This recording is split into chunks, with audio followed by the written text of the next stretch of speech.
নমস্কার, দেখছেন ওঙ্কার বাংলায় স্মার্ট নির্মাণ সঙ্গে চন্দ্রচূড়। আমি মেহিকা রয়েছে আপনাদের সঙ্গে। আমাদের আজকের পর্বের বিষয় বাড়ি বা সেতু দীর্ঘস্থায়ী করতে নিয়মিত যত্ন, রক্ষণাবেক্ষণ আর সঠিক পুনরুদ্ধার।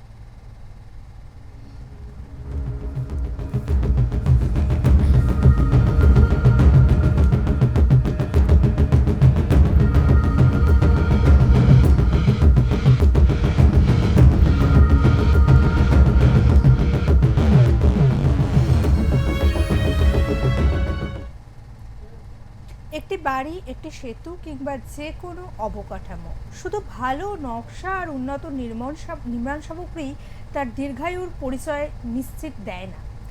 সময়ের সঙ্গে সঙ্গে প্রাকৃতিক ক্ষয়, পরিবেশগত প্রভাব, অতিরিক্ত ব্যবহার কিংবা অবহেলার কারণে সবচেয়ে শক্তপোক্ত নির্মাণও দুর্বল হয়ে পড়তে পারে। আর তাই নির্মাণের পর যতটা গুরুত্বপূর্ণ তার ব্যবহার, ঠিক ততটাই গুরুত্বপূর্ণ নিয়মিত রক্ষণাবেক্ষণ, বৈজ্ঞানিক মূল্যায়ন এবং প্রয়োজন মতো সঠিক পুনরুদ্ধার। কারণ সময় মতো যত্ন নিলে যেমন বাড়ে একটি নির্মাণের আয়ু, তেমনই কমে দুর্ঘটনার ঝুঁকি, অপ্রয়োজনীয় ব্যয় এবং নির্মাণ সামগ্রীর অপচয়। এই গুরুত্বপূর্ণ বিষয় নিয়ে আলোচনা করতেই আজকে আমাদের সঙ্গে উপস্থিত রয়েছেন দুজন বিশিষ্ট সিভিল এবং স্ট্রাকচারাল ইঞ্জিনিয়ার। আমাদের প্রথম অতিথি ইঞ্জিনিয়ার চন্দ্রচূড় ভট্টাচার্য। তিনি সি কনসালটেন্টসের কর্ণধার এবং দেশের একজন বিশিষ্ট সিভিল ও স্ট্রাকচারাল ইঞ্জিনিয়ার ও নির্মাণ বিশেষজ্ঞ। স্ট্রাকচারাল হেলথ অ্যাসেসমেন্ট, অবকাঠামো উন্নয়ন, ভবন মেরামত ও পুনর্বাসন এবং আধুনিক প্রকৌশল প্রযুক্তির প্রয়োগে তার রয়েছে ৩৬ বছরেরও বেশি অভিজ্ঞতা। আইআইইএসটি শিবপুর এবং যাদবপুর বিশ্ববিদ্যালয়ের প্রাক্তনী এই চার্টার্ড ইঞ্জিনিয়ার বর্তমানে কনসাল্টিং ইঞ্জিনিয়ার্স অ্যাসোসিয়েশন অফ ইন্ডিয়ার পূর্ব ও উত্তর পূর্বাঞ্চলের সম্মানীয় সম্পাদক। ড্রোন ভিত্তিক স্ট্রাকচারাল হেলথ মনিটরিংয়ে অভিনব অবদানের জন্য তিনি ২০২৪ সালে সিইএআই ন্যাশনাল অ্যাওয়ার্ড এবং স্টার সিভিল কনসালটেন্ট ২০২৪ সম্মানে ভূষিত হন। আজ আমাদের সঙ্গে রয়েছেন আরেকজন প্রথিতযশা প্রকৌশলী ইঞ্জিনিয়ার অমিতাভ ঘোষাল। আইআইইএসটি শিবপুরের প্রাক্তনী এবং দেশ বিদেশের একাধিক স্বনামধন্য প্রকৌশল সংস্থার ফেলো হিসেবে তিনি দীর্ঘদিন ধরে সেতু এবং অবকাঠামো প্রকৌশলের সঙ্গে যুক্ত। ইন্ডিয়ান রোড কংগ্রেস এবং ব্যুরো অফ ইন্ডিয়ান স্ট্যান্ডার্ডসের একাধিক প্রকৌশল মানদণ্ড প্রণয়নে তার গুরুত্বপূর্ণ অবদান রয়েছে। বিদ্যাসাগর সেতু সহ কেবল সমর্থিত সেতুর প্রকৌশল, স্ট্রাকচারাল মেরামত ও পুনর্বাসন তার দক্ষতার ক্ষেত্র। তাছাড়াও তিনি রবীন্দ্র সেতু ও বিদ্যাসাগর সেতু নিয়ে গুরুত্বপূর্ণ গ্রন্থ রচনা করেছেন এবং দেশ বিদেশের বিভিন্ন প্রকৌশল সাময়িকীতে নিয়মিত লেখালেখি করে চলেছেন। আপনাদের দুজনকে ওঙ্কার বাংলার পর্দায় স্বাগত জানাই। আর অতি অবশ্যই পর্দার ওপার থেকে আমাদের সঙ্গে আছেন আপনারা আপনাদের প্রশ্ন জানান 003452671115 এবং 8100631283 নম্বরে ফোন করে। আমরা প্রশ্নোত্তর পর্বে যাব, তবে তার আগে দেখে নেব আজকের বিষয় নিয়ে ওঙ্কার বাংলার একটি বিশেষ প্রতিবেদন।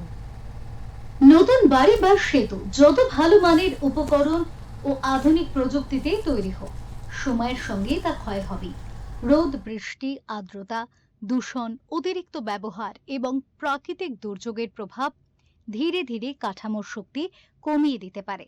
নিয়মিত রক্ষণাবেক্ষণ, সময় মতো ফাটল, জল চুইয়ে পড়া, মরচে বা ক্ষয়ের মতো সমস্যা চিহ্নিত করে মেরামত করলে বড় ক্ষতি এড়ানো সম্ভব। একটা বাড়ি কনস্ট্রাকশনের সময় কিছু ত্রুটি থাকতে পারে, যেটাকে হিউম্যান এরর বলা হয়, বা আমরা আমাদের লাইনে বলি ওয়ার্কম্যানশিপ ফল্ট। কাজের ক্ষেত্রে ভুল, ধরুন বাড়িটা স্লোপ ঠিকঠাক হয়নি, ব্রিকের মর্টারে ঠিকঠাক ফিলিং হয়নি, বাড়ির কোয়ালিটি খারাপ ছিল, মেটেরিয়ালসটা ঠিকঠাক করেনি, ড্যাম্প হয়েছে, পার্কুলেশন হচ্ছে, সিপেজ হচ্ছে, বিভিন্ন ধরনের প্রবলেম, যেগুলো কিন্তু ইনিশিয়ালি ওটা ছোটখাটো। যদি মেনটেন বা রক্ষণাবেক্ষণ করা যায়, তাহলে ওই ছোটটা কিন্তু ওই অবস্থাতেই সে রেস্ট্রিক্টেড হয়ে গেল, অ্যারেস্ট হয়ে গেল, বড় হল না। পরবর্তীকালে ওটা যখন বড় আকার নেবে, রিপেয়ার করলেও ঠিক হবে না। এখানে একটা বিষয় পরিষ্কার করা জরুরি, রক্ষণাবেক্ষণ আর পুনরুদ্ধার এক নয়। রক্ষণাবেক্ষণ হলো কাঠামোকে ভালো অবস্থায় রাখার জন্য নিয়মিত পরীক্ষা, মেরামত ও সুরক্ষার ব্যবস্থা। আর পুনরুদ্ধার হলো কাঠামো যখন উল্লেখযোগ্যভাবে ক্ষতিগ্রস্ত বা দুর্বল হয়ে পড়ে, তখন তার মূল শক্তি ও কার্যক্ষমতা ফিরিয়ে আনার জন্য বড় ধরনের মেরামত বা সংস্কার করা। যেমন বিল্ডিং এর ক্ষেত্রেও তা, আপনার একটা ছোটখাটো ড্যাম হচ্ছে, কোনো জায়গাতে জল লিক করছে, জল হচ্ছে, আপনি সেইটুকু জায়গায় রিপেয়ার করলেন, ঠিক আছে, যেখান থেকে জল ঢুকতে পারে সেটা ভেবে নিয়ে সেইটুকুনি করলেন। পরবর্তীকালে যদি ওই জলটা না রিপেয়ার করেন, জলটা ছড়িয়ে যাচ্ছে, পুরো সম্পূর্ণ রেনফোর্সমেন্টটাকে করসিভ করে দিবে, তখন আপনাকে পুরো ছাদটাই ভেঙে ফেলে দিতে। কারণ রেনফোর্সমেন্টটা করসিভ হয়ে যাওয়া মানেই হলো ও কনক্রিটকে ফাটিয়ে দেবে, পরবর্তীকালে পুরো ছাদ দিয়ে যাবে। অর্থাৎ সময় মতো রক্ষণাবেক্ষণ করলে পুনরুদ্ধারের প্রয়োজন অনেকটাই কমানো যায়, আর সেটাই একটি বাড়ি বা সেতুকে দীর্ঘদিন নিরাপদ ও টেকসই রাখার সবচেয়ে গুরুত্বপূর্ণ চাবিকাঠি। মহুয়া দুয়ার রিপোর্ট, ওঙ্কার বাংলা। আমরা এবার আমাদের প্রশ্নোত্তর পর্বে যাব। আমি প্রথমেই যাব চন্দ্রচূড়দার কাছে। নতুন বাড়ি বা সেতু সঠিক টেকসইভাবে তৈরি হলেও সময়ের সঙ্গে সঙ্গে ক্ষয় কেন হয়, আর তা আটকানোর উপায় কি? সময়ের সঙ্গে সঙ্গে ক্ষয় এটা খুব স্বাভাবিক ঘটনা, এটা বাড়ি বা সেতু বলে না, মানে যত কিছু জিনিসই আছে, ইভেন আমাদের মানুষের যে লাইফ, সেটাও সময়ের সঙ্গে সঙ্গে ক্ষয় হবেই। এর মানে প্রধান যে কারণগুলো সেটা হচ্ছে যেমন ওয়েদারিং অ্যাকশন, রোদ, ঝড়, বৃষ্টি, এগুলো একটা বড় কারণ। তারপর হচ্ছে অনেক সময় দেখা যায় যে জল চুইয়ে চুইয়ে আসছে, সেটাও আমাদের একটা খুব বড় কারণ হতে পারে। এবং জল চুইয়ে আসা, এর সঙ্গে রড যেগুলো থাকে, যদি আরসিসি স্ট্রাকচার হয় তাতে যে রড থাকে তাতে অনেক সময় মরচে ধরে, তো সেইটা কংক্রিটের ক্ষয়ের জন্য খুব একটা কঠিন ব্যাধি হয়ে যায়। তারপরে হচ্ছে আমাদের যে তাপমাত্রাটা, মানে সকালে দেখা যাচ্ছে বিশাল তাপমাত্রা, রাতের দিকে অনেকটা কম, আবার গরমে প্রচুর হিট, শীতকালে অনেকটা কম। কংক্রিটের পক্ষে এটা অনেক সময় সহ্য করার একটু প্রবলেম হয়, যার ফলে অনেক সময় ক্র্যাক ডেভেলপ করে। তাছাড়া আমাদের এই যে প্রচণ্ড দূষণ হচ্ছে, আমাদের পরিবেশ ক্রমশ দূষিত হয়ে যাচ্ছে, যেটাকে আমরা বলতে পারি যে মানে অ্যাগ্রেসিভ এনভায়রনমেন্ট আর কি, এটার জন্য আমাদের অনেক সময় তাছাড়া রাসায়নিক মানে আক্রমণ হচ্ছে, এবং সমুদ্রের পাড়ে একটা লবণাক্ত যে আবহাওয়া থাকছে সেটা আমাদের মানে স্ট্রাকচারকে দুর্বল করে তোলে। তাছাড়াও যেটা আমার মতে সবচেয়ে বড় কারণ, সেটা হচ্ছে নিয়মিত রক্ষণাবেক্ষণের অভাব। আমরা যদি এই সবগুলো কারণকেও মানে আটকাতে চাই, তাহলে আমাদের বাড়িটার মানে নির্দিষ্ট সময় অন্তর অন্তর তার রক্ষণাবেক্ষণ প্রয়োজন, এবং এই রক্ষণাবেক্ষণ যদি প্রপারলি হয় তাহলেই একমাত্র ক্ষয়টাকে আমরা রোধ করতে পারবো। বেশ, আমরা এই বিষয়ে আরেকটু বিশদে আসছি, তবে তার আগে আমাদের সঙ্গে দুজন দর্শক ইতিমধ্যেই উপস্থিত হয়েছেন, তাদের সাথে একটু কথা বলে নেব। নমস্কার, আপনার নাম? আশিকা সুলতানা। আপনি কোথা থেকে বলছেন? জানলো আপনার প্রশ্ন? বাড়ির ড্রেনেজ ঠিক না থাকলে আর একবার? বাড়ির ড্রেনেজ ঠিক না থাকলে কাঠামোর কি প্রভাব পড়ে? বেশ, ধন্যবাদ। আপনি আমাদের সঙ্গে থাকুন, অতি অবশ্যই আমাদের অতিথিরা আপনার প্রশ্নের উত্তর দেবেন। আমাদের সঙ্গে আরও একজন দর্শক রয়েছেন, তার সাথেও একটু কথা বলে নেব। নমস্কার, আপনার নাম? বিক্রমজিৎ নস্কর। আপনার প্রশ্ন? রেস্টুরেন্টের সময় সবচেয়ে বেশি ভুল করতে হবে। ধন্যবাদ। আপনি আমাদের সঙ্গে থাকুন, অতি অবশ্যই আমাদের অতিথিরা আপনার প্রশ্নের উত্তর দেবেন। আমরা যেখানটায় ছিলাম স্যার, সেখান থেকে এবার শুরু করি। এই যে ক্ষয়ক্ষতি যেগুলো হতে পারে সেগুলো আমরা ডিসকাশন করলাম, এবার ক্ষয়ক্ষতি থেকে আমরা উদ্ধার পাবো কী করে, সেটা সেকেন্ড পার্ট ছিল।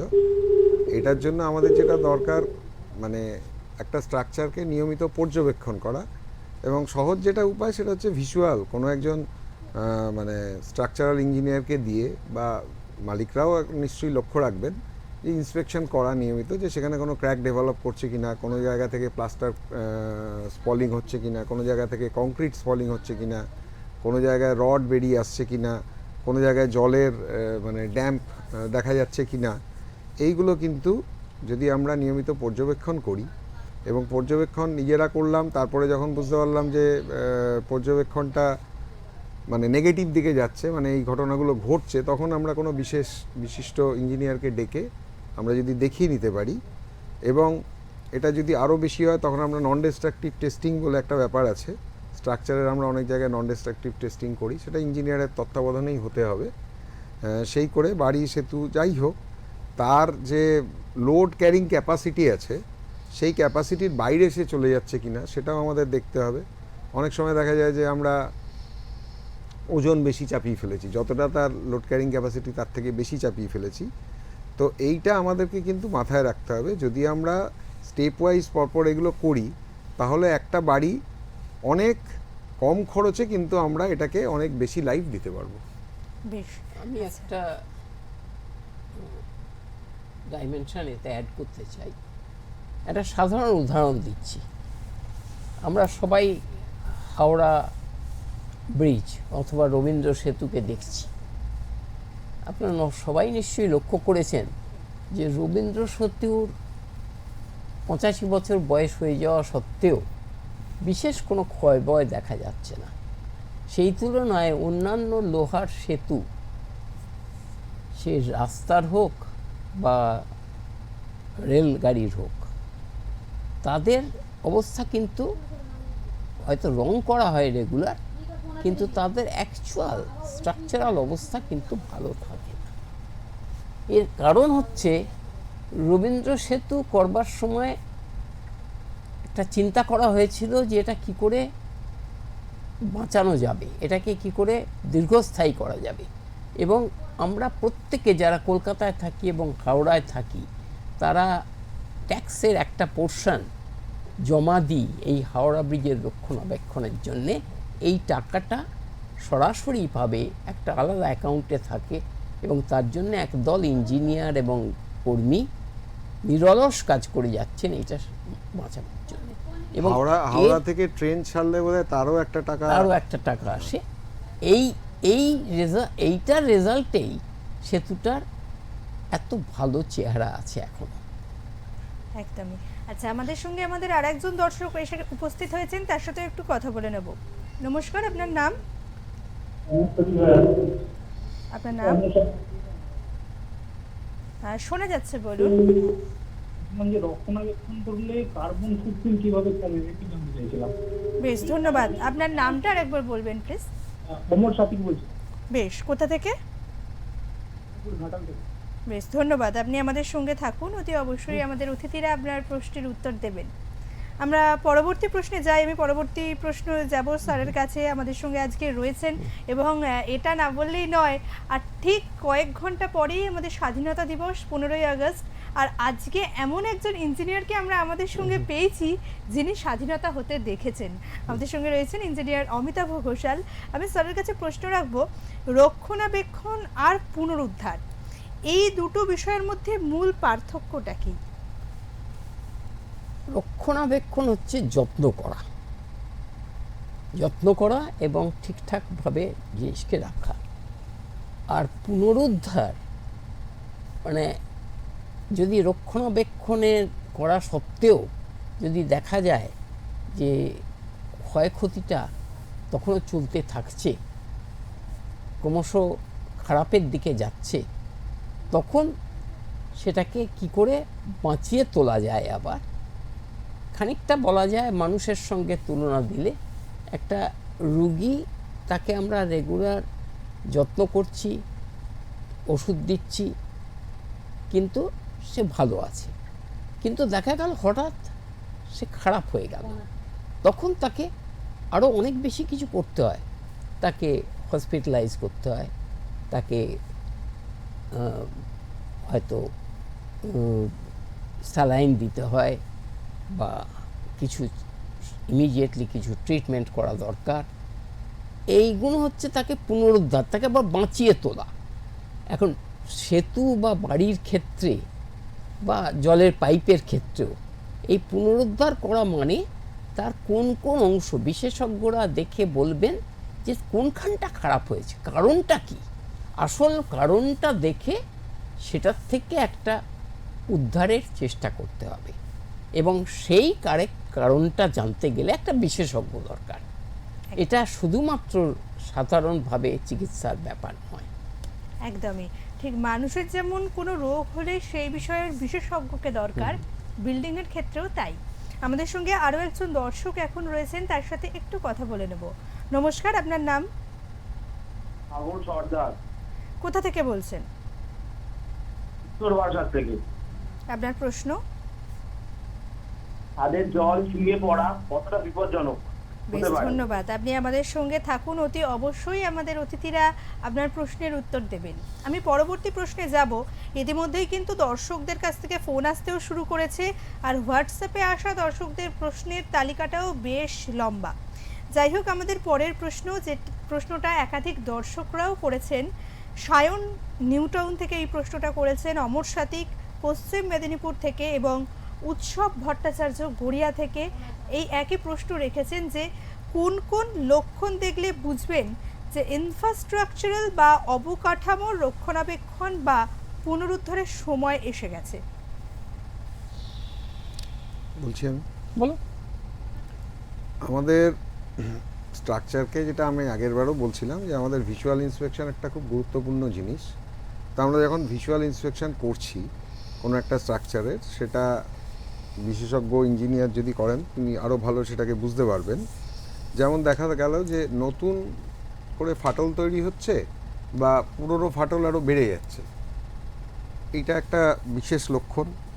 এবার হচ্ছে ছাদ দিয়ে বা দেয়াল দিয়ে বা বাথরুম থেকে জল চুইয়ে পড়ছে, সেগুলো একটা লক্ষণ। সাথে সাথে ভাব বা একটা লবণাক্ত মানে ইয়ের অবস্থা হচ্ছে, সেটা। প্লাস্টার বা কংক্রিট এগুলো খসে খসে পড়ছে, রড বেরিয়ে আসছে। তারপরে আমরা যদি দেখি যে ক্যান্টিলিভার যেগুলো হয়, মানে আমাদের যে সানসেট বলি বা ক্যান্টিলিভার বারান্দা যেগুলো থাকে, সেগুলোকে অনেক সময় ফাটল দেখা দিয়েছে, ভেঙে ভেঙে পড়ছে অংশ। এবং অনেক সময় শোনাও যায় যে বর্ষার সময় সেগুলো ভেঙে পড়ে অনেক অ্যাক্সিডেন্ট হয় আমাদের পুরনো বাড়ির ক্ষেত্রে। এবার হচ্ছে মেঝে বসে গেল, সেটেলমেন্ট হচ্ছে, বাড়ি একটু হেলে যাচ্ছে, বাড়িটাও একদিকটা হয়তো আনইকুয়াল সেটেলমেন্ট হচ্ছে, একদিকটা একটু বেশি বসছে, একটু কম বসছে। তারপর অনেক সময় দেখা যায় যে দরজা জানলা প্রপারলি খোলা যাচ্ছে না, সেটা কাঠ বেড়ে যাওয়ার জন্য অনেক সময় হয়, সেটা খুব বড় ব্যাপার না, ওটা খুব সহজেই সারানো যায়। কিন্তু যদি দেখা যায় যে লিংটনটা বেন্ড হয়ে গেছে বা ওপরে বিমের চাপে প্রবলেম হচ্ছে, তখন কিন্তু আমাদের খুব চিন্তার কথা হয়ে যাবে।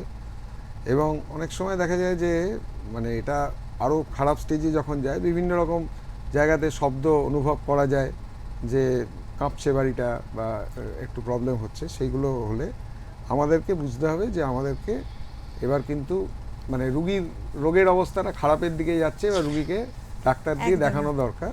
তো তখন আমাদের মতো ডাক্তারদের ডাকতে হবে এবং তারা ইন্সপেকশন করবেন, এনডিটি করবেন, এবং যদি সম্ভব হয় যে ড্রয়িংগুলো থাকবেন সেই ড্রয়িংগুলো স্টাডি করবেন, স্ট্রাকচারাল ডিজাইনটা দেখবেন এবং দেখে বর্তমান কালের যে স্ট্রাকচারাল ডিজাইন করলে যা যা দিতে হতো, যে পরিমাণ কংক্রিটের যা স্ট্রেংথ আসার কথা বা রডের যা সাইজ দেওয়ার কথা, সেই যে ডেফিসিয়েন্সিটা থাকবে সেইটা ওনারা পূরণ করার জন্য সাজেশন দেবেন। হয়তো কিছু রড এক্সট্রা দিতে হতে পারে, হয়তো কংক্রিটের সাইজটা একটু বাড়াতে হতে পারে, কার্বন র্যাপিং করতে হতে পারে, প্লেট বন্ডিং করতে হতে পারে, এরকমভাবে আমরা জ্যাকেটিং করতে হতে পারে, সেইভাবে আবার পুনরুদ্ধারের চেষ্টা করতে হবে। একদমই। এবং আমাদের দর্শকরাও এই প্রসঙ্গে একটা প্রশ্ন রেখেছিলেন যে ছাদে জল ছুঁয়ে পড়াটা কতটা বিপজ্জনক বা সেক্ষেত্রে কি করা উচিত, এই একই প্রশ্ন রেখেছিলেন পূজা নস্কর গড়িয়া থেকে, বাপ্পাদিত্য নস্কর দক্ষিণ বারাসাত থেকে এবং সাগর সর্দার উত্তর বারাসাত থেকে। তাদের প্রশ্নের উত্তরটাও আশা করি কিছুটা দিয়েছেন চন্দ্রচূড় দা। আচ্ছা, আমাদের সঙ্গে এখন আমাদের আর একজন দর্শক রয়েছেন, তার সাথে একটু কথা বলে নেব। নমস্কার, আপনার নাম? নমস্কার, গড়িয়া থেকে সুজিত সমাদ্দার বলছি। আপনার প্রশ্ন? ছোট ছোট আমরা মানে ফাটল দেখতে পাই বিভিন্ন স্ট্রাকচারে, সেটা কখন বড় বড় বিপদের ইঙ্গিত দেয়? বেশ, ধন্যবাদ। আপনি আমাদের সঙ্গে থাকুন, অতি অবশ্যই আমাদের অতিথিরা আপনার প্রশ্নের উত্তর দেবেন। আমাদের সঙ্গে আরও একজন দর্শক রয়েছেন, তার সাথেও একটু কথা বলে নেব। নমস্কার, আপনার নাম?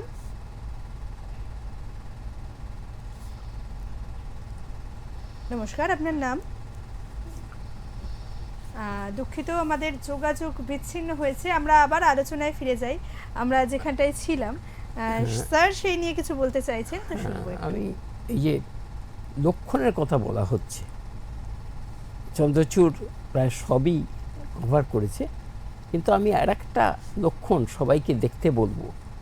বিশেষত সেতু বা পুরনো বাড়ির ক্ষেত্রে যে কোনো জায়গায় যদি দেখা যায় যে গাছ দেখা যাচ্ছে, অর্থাৎ উদ্ভিদ গাছ বাড়ির মধ্যে তৈরি হয়েছে, এটা কিন্তু একটা বড় ক্ষতির কারণ হতে পারে। কারণ একটা গাছ সে তার শেকড় দিয়ে ক্যালসিয়াম টানে, এবং সিমেন্টেও ক্যালসিয়াম থাকে, আর লাইম কংক্রিটে তো আরও বেশি লাইম থেকে টেনে নেয়। তারা নিজেরা বড় হয়, গাছের শেকড় যত বড় হবে ফাটল আরও বেড়ে যাবে, এবং এটা কিন্তু একটা বড় ক্ষতি ভবিষ্যতে আনতে পারে। আমাদের দেশে অনেক বড় বড় সেতু আমরা আশপাশে তাকালেই দেখতে পাবো যে সেখানে গাছ গজিয়ে রয়েছে, কেউ চিন্তাই করছেন না। কিন্তু আমাদের মতন লোকের কাছে, বিশেষজ্ঞদের কাছে এটা একটা ভয়াবহ চিন্তার কারণ। একটা ব্রিজের তলা দিয়ে যেতে যেতে আমরা যদি দেখতে পাই সেখানে গাছ রয়েছে, এটা আমাদের কাছে সঙ্গে সঙ্গে একটা লক্ষণ যে এই ব্রিজটার পক্ষে বিপদ এসে যাচ্ছে। একদম তাছাড়া 10-15 বছর বা 20 বছর বয়স হয়ে গেলেই বাড়িগুলোর কিন্তু একটা রেগুলার হেলথ চেক আপ দরকার। এর সঙ্গে আরেকটা কথা বলতে হবে, যদি কোনো প্রাকৃতিক দুর্যোগ ঘটে, যেমন ভূমিকম্প হলো, বন্যা হলো, হ্যাঁ, এর পরেই কিন্তু আরেকবার বাড়িটার চেক আপও দরকার, যে ওর জন্য কোনো ক্ষতি হলো কিনা। বেশ বেশ, আমরা এই বিষয়ে আরও আলোচনায় আসবো, আরও অনেক প্রশ্নোত্তর রয়েছে, তবে তার আগে নিয়ে নেবো একটা ছোট্ট বিরতি। ফিরছি বিরতির পর।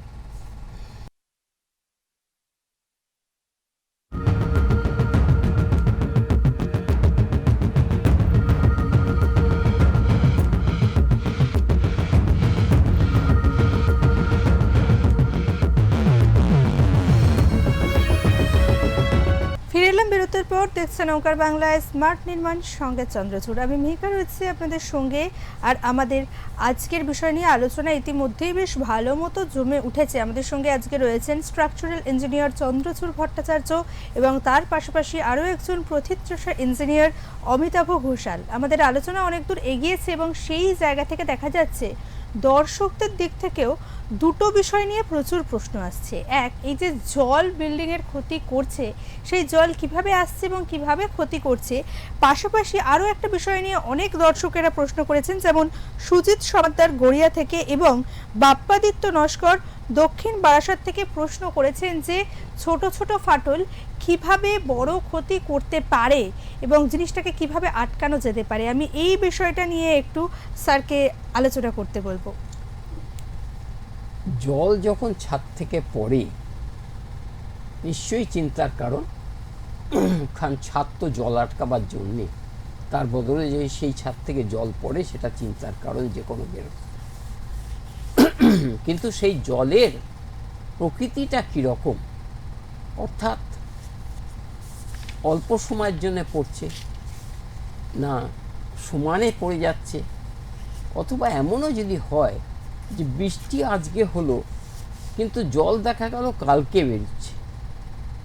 এই যে বিভিন্ন রকম জল পড়া, এর বিশ্লেষণ কিন্তু আগে করা দরকার, বোঝার জন্য যে জলটা কোথা থেকে আসছে এবং কোথা থেকে জলটা আসছে, কিভাবে বেরোচ্ছে, তার উপর নির্ভর করে সেটা কতটা ক্ষতি করছে আমার ছাদের পক্ষে। যদি জলটা ছাদের কংক্রিটের ভেতর দিয়ে আসে, যদি কংক্রিটের ছাদ হয়, ভেতর দিয়ে এলে ন্যাচারালি কংক্রিটের ভেতর লোহাটা আছে, সেই লোহাটাকে যদি জল টাচ করে, এবার লোহাটায় যে মুহূর্তে মরচে ধরবে, লোহাটা বেড়ে যায়, সে কিন্তু আরও ফাটাটা বাড়িয়ে দেয় এবং কংক্রিটটার ক্ষতি করে। কাজেই এই ক্ষেত্রে খুব পরিষ্কার করে বোঝা দরকার যে কেন জল পড়ছে, কোথা দিয়ে জল পড়ছে এবং সেটা কতটা ক্ষতি আমাদের করছে। ঠিক সেরকম ক্র্যাক বা ফাটল দেয়ালে বা ছাতে যে কোনো জায়গায়, একটা ফাটল সবসময় চিন্তার কারণ। তার কারণ ফাটল মানে কি, সেটা কোনো কারণে আমার স্ট্রাকচারে টেনশন বেড়ে গেছে যার জন্য ফাটলটা হয়েছে, অথবা স্ট্রাকচার বসে গেছে একটা দিক আর একটা দিকের থেকে, তার থেকেও ফাটল হতে পারে। আবারও এখানে ফাটলটা কেন হয়েছে এবং ফাটলটাকে নিরীক্ষভাবে দেখা দরকার, একটা 15 দিন সময় দেখে দেখা দরকার এবং মাপ রাখা দরকার যে ফাটলটা বাড়ছে কিনা এবং কতটা বাড়ছে। এই যে হিসেবটা রাখা, যেমন রুগীর কেসে ব্লাড প্রেশার দেখা হয় বা সুগার বাড়ছে কি না দেখা হয়, সেরকম এই ফাটলটার মাপ পরিমিতি ঠিক মতন রাখতে পারলে তাহলে বিশেষজ্ঞরা বলে দিতে পারবেন যে ফাটলটা কতটা খারাপ। তবে ফাটল হলে চিন্তা করবেন এবং সেটা কারুকে দেখাবেন, এইটাই একদমই। দরকার। মানে দিনের শেষে সেই রোগ হলে চিকিৎসকের কাছেই কিন্তু যেতে হবে, তার পরামর্শটাই নিতে হবে। আমাদের সঙ্গে আর একজন দর্শক রয়েছেন, তার সাথে একটু কথা বলে নেব। নমস্কার, আপনার নাম? আর একবার আপনার টিভির সাউন্ডটা একটু বন্ধ করবেন, শোনা যাচ্ছে না।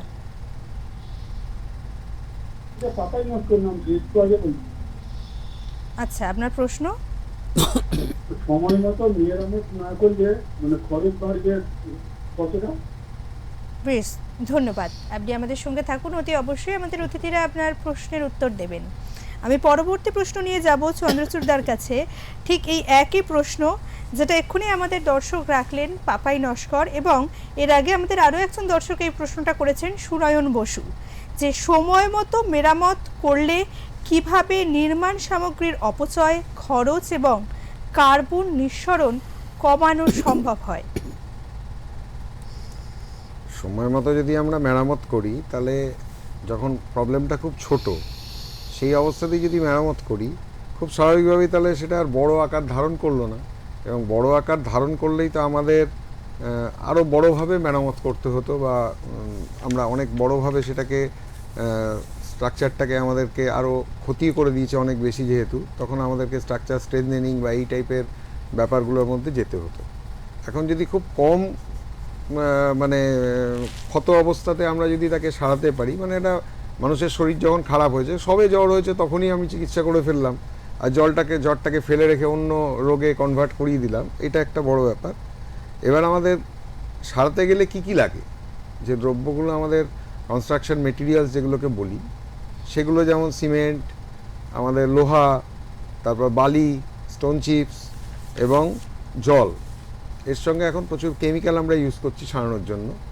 তো খুব স্বাভাবিকভাবেই এই যে জিনিসগুলো যে আমাদের লাগছে সেটার পরিমাণ অনেক কম লাগবে।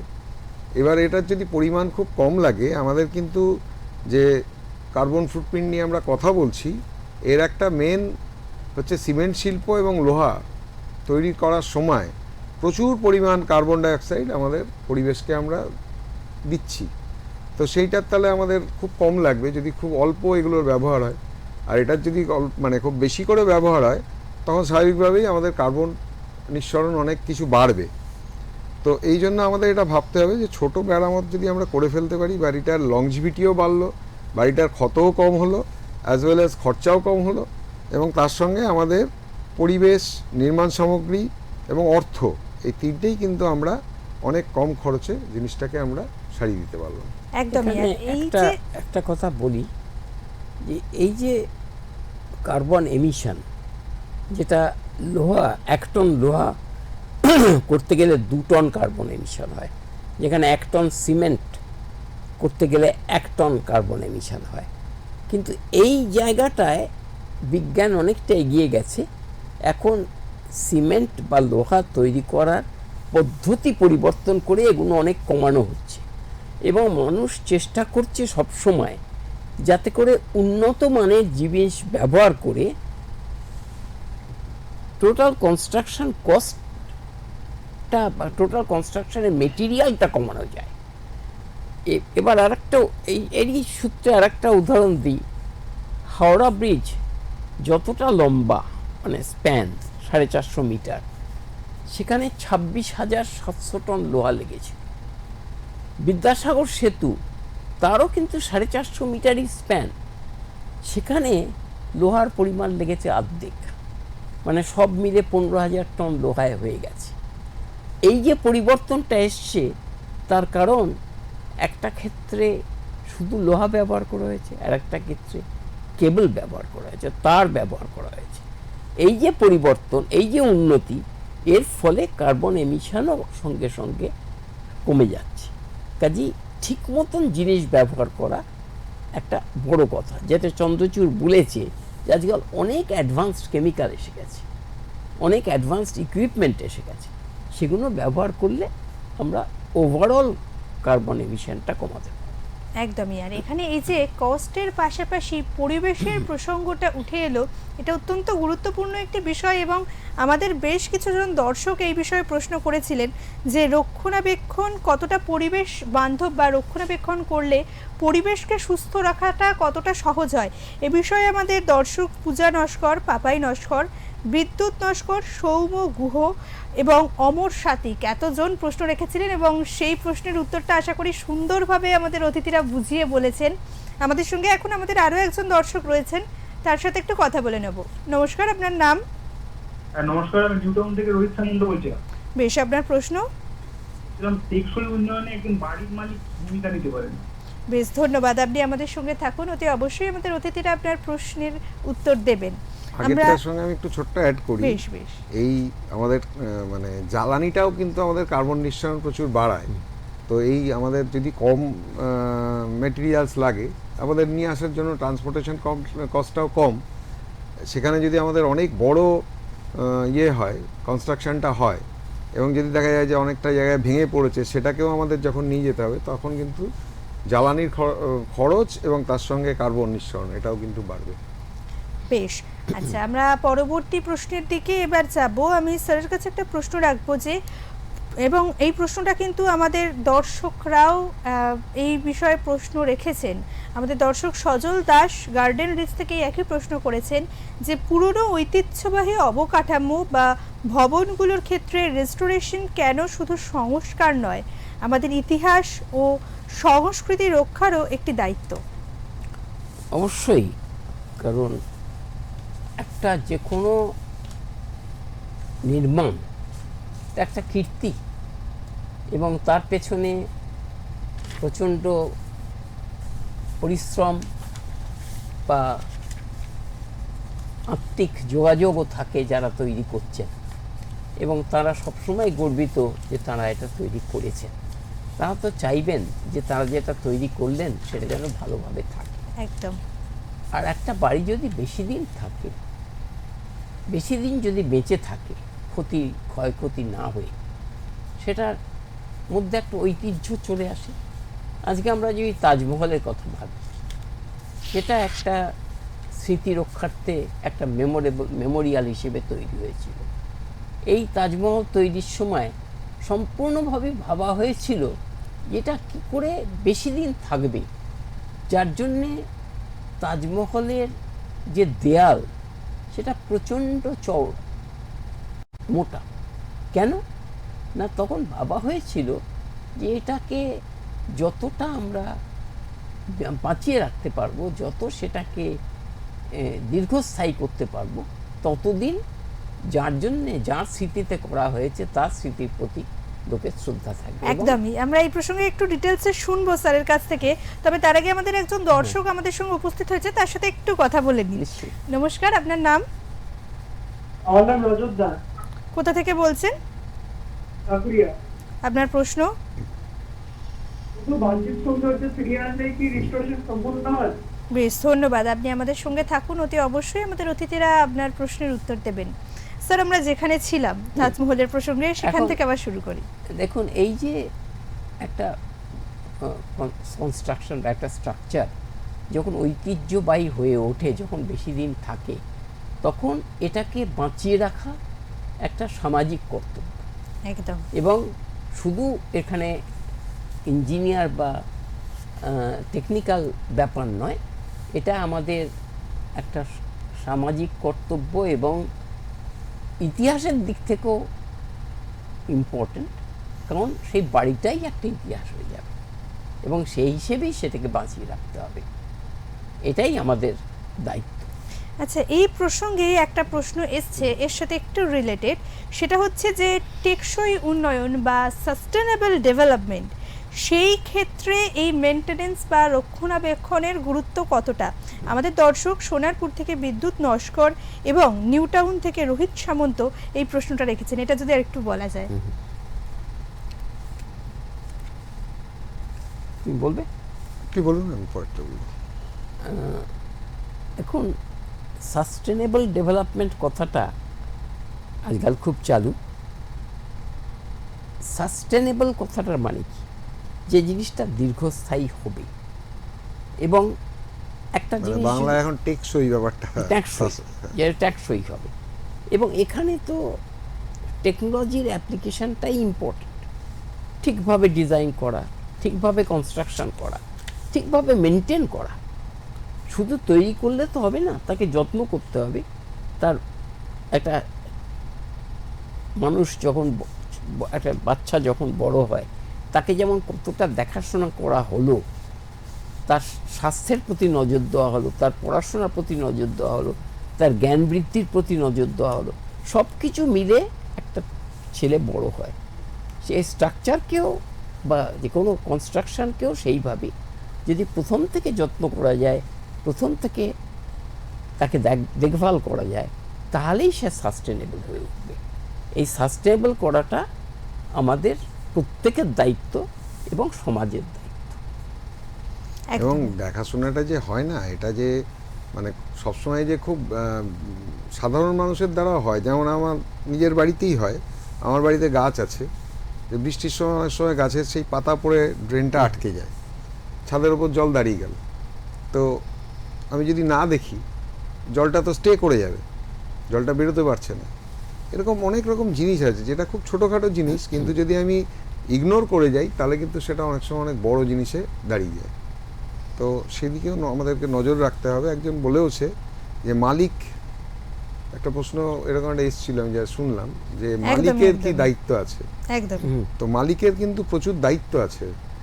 প্রথমত বাইরে একজন ইঞ্জিনিয়ার তো আর হঠাৎ করে তার বাড়িতে ঢুকে পড়ে তো দেখতে শুরু করবেন না। কাজে মালিকের প্রথম দায়িত্ব হচ্ছে যে তার যে বাড়ি বা তার যে বাসস্থান, বা তিনি যদি কোনো অন্য কিছু তৈরিও করে থাকেন, স্কুল হোক, কলেজ হোক, any type of structure, bridge হোক, তাদের যারা মালিক মানে গভর্নমেন্ট মালিক, তাদেরও দায় যে সেই স্ট্রাকচারগুলোর প্রতি তাদের একটা নিয়মিত দেখাশোনা করা। এবং দেখাশোনা করতে গিয়ে যদি দেখা যায় যে কোনো প্রবলেম সে বুঝতে পারছে যে সেটা তার ক্ষমতার বাইরে বোঝার বা অসুবিধার, যেমন ফাটলই হোক, কংক্রিট পড়ে যাওয়াই হোক, দাদা গাছের কথা বলেছেন সেটাই হোক, জল চুইয়ে আসা হোক, যে টাইপেরই প্রবলেম আমরা দেখেছি। তো সেই কোনো একটা যদি প্রবলেম হয়, অনেক সময় দেখা যায় ব্রিজের ক্ষেত্রে, যেটা অনেকগুলো ব্রিজে আমাদের প্রবলেম হয়েছে, যে ইঁদুরে গর্ত করে মানে ফাউন্ডেশনে গিয়ে প্রবলেম করে দিয়েছে। তো এরকম প্রবলেম হোক, সেইগুলোর প্রতি নজর রাখা, এবং সেটা যখনই সে বুঝতে পারবে যে একটু প্রবলেমের দিকে যাচ্ছে, সঙ্গে সঙ্গে প্রপার বিশেষজ্ঞকে ডেকে সেটার পরীক্ষা করানো, এবং তিনি যে রেকমেন্ডেশনটা দেবেন সেই অনুযায়ী কাজ করা। এখানেও একটা বক্তব্য আছে যে অনেক সময় দেখা যায়, আমরা যেহেতু বাড়ির হেলথ অ্যাসেসমেন্ট করি, আমরা একটা বাড়ির হেলথ অ্যাসেসমেন্ট করলাম, সেটা হয়তো দেখা গেল 3 বছর বা 4 বছর, টাকার অভাবেই হোক বা ইচ্ছার অভাবেই হোক, অনেক সময় শরীরী প্রবলেমেই হোক, সেই রক্ষণাবেক্ষণটা কিন্তু হয় না। আবার দেখা গেলো 3-4 বছর পরে আমরা আবার সেই বাড়িটাকে দেখতে গেছি, এবং 3-4 বছর আগে যে ক্ষতটা ছিল, যতটা পরিমাণে তার আমরা এস্টিমেট করেছিলাম সারানোর খরচ, এই 3-4 বছর না সারানোর ফলে কিন্তু অনেক সময় মানে 3-4 বছর এই খরচটা কিন্তু 1.5 থেকে 2 গুণ বেড়ে যায়। তো এটা আমাদের ভাবতে হবে। এবং সেখানেও আরেকটা বড় চিন্তার ব্যাপার আছে যে অ্যাক্সিডেন্টাল প্রবলেমগুলো ঘটতে থাকে। এবং আমি একটা খুব বড় আবাসনের কাজ করেছিলাম, যেখানে ছাদ থেকে কিছু প্রজেকশন ছিল। তো এমন অবস্থা হয়েছিল যে সেখানে যারা থাকেন তারা রাস্তার একদম মাঝখান দিয়ে হাঁটতে বাধ্য হতেন, যাতে ওই প্রজেকশন থেকে রীতিমতো মানে ভেঙে ভেঙে পড়ছে কংক্রিটের চাঙড়। এবার 20-21 তলা বাড়ির ওপর থেকে যদি একটা ছোট চাঙড়ও ভেঙে পড়ে, সেটা তো একটা বিরাট অ্যাক্সিডেন্টাল প্রবলেম তৈরি করতে পারে। এরকম অনেক জায়গায় আমি দেখেছি যে ইগনোর করার ফলে বা না করার ফলে প্রচুর খরচও বেড়ে যায় এবং লাইফ রিস্কও বেড়ে যায়। একদমই। এই প্রসঙ্গে আমাদের দর্শক প্রশ্ন রেখেছিলেন আসিফা সুলতানা ডানলপ থেকে, যে যখন রেস্টোরেশন করা দরকার সেটা পিছিয়ে গেলে কি সমস্যা হতে পারে, সেটার উত্তর ইতিমধ্যেই চন্দ্রচূড়দা বেশ ভালো মতো দিয়ে দিয়েছেন। তবে এই প্রসঙ্গে আরেকটা প্রশ্ন এসছে, আমাদেরই একজন দর্শক তন্দ্রা উপাধ্যায় সিলস গার্ডেন লেন থেকে প্রশ্ন করেছেন যে নতুন বাড়ির ক্ষেত্রেও কি একইভাবে রক্ষণাবেক্ষণ প্রয়োজন, এবং এই প্রসঙ্গে এই প্রসঙ্গ ধরেই একেবারে আরও একটা প্রশ্ন বলি যে আমাদের এই দর্শক সায়ন বসু তিনি প্রশ্ন করেছেন যে এই বাড়ির ক্ষেত্রে এই রক্ষণাবেক্ষণটা একদম পেশাদারিভাবে রক্ষণাবেক্ষণটা ঠিক কত বছর অন্তর অন্তর পরীক্ষা করে দেখা দরকার? এখন একটা আচ্ছা আপনি বলুন। একটা নতুন বাড়ির ক্ষেত্রে রক্ষণাবেক্ষণ নিশ্চয়ই দরকার, কিন্তু একটা নতুন বাড়ি আশা করা যায় প্রথম 4-5 বছর তার বড় ধরনের কোনো ক্ষতি হবে না, এবং সেখানে রক্ষণাবেক্ষণটা একটা খুব নিয়মিত না হলেও চলে। কিন্তু বাড়ির যত বয়স বাড়বে সঙ্গে সঙ্গে তার রক্ষণাবেক্ষণের একটা